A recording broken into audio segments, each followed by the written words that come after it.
Carcassonne's sixth major expansion, Count, King, and Robber. This tile of a bridge connecting two cities is like this tile of a bridge connecting two cities in that it does not divide what is underneath it. So this is one city, and this is one field, this is one field. This expansion comes with two new ways to start the game. The River 2.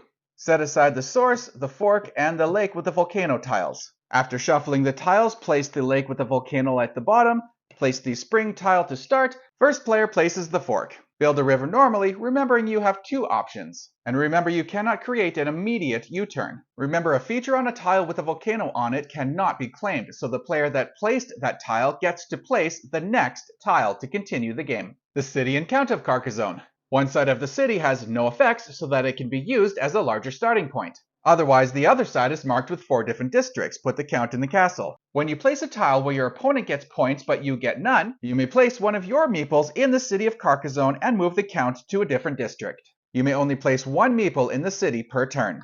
Meeples placed on the blacksmith can be moved onto roads. Meeples placed on the cathedral can be moved to monasteries or shrines. Meeples placed in the castle can be moved into a city. And meeples placed in the market will be moved into fields at the end of the game.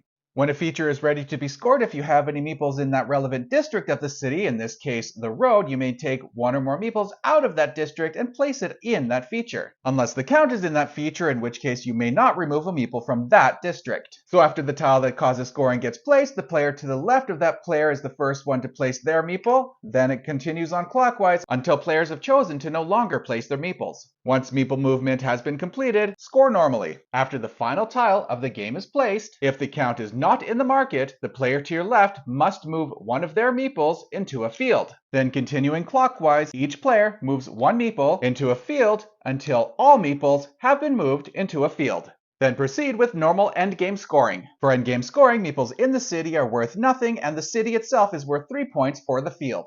King and Robber. The first player to complete a city puts the king token on that city, whether they're the ones that scored points or not. That player adds the king tile to their play area. The player who completes a city with a tile count larger than the previous one takes that token onto the new city and takes the king tile for their own play area. For endgame scoring, if you are the player with the king tile, you score 1 point per completed city, so you would get 3 bonus points in this case. The robber works just like the king except for roads. Remember your bonus points at the end of the game. The cultists. One shrine and monastery can be adjacent to each other, but no more than that. Shrines can be placed normally and are treated just like monasteries. If a shrine is placed next to a monastery, those meeples challenge each other, including if they're the same player. Whichever one is completed first gets 9 points and the other gets 0 points. If both are completed at the same time, both get 9 points. At the end of the game, any players in a challenge would score normally, so both players would get 8 points in this case.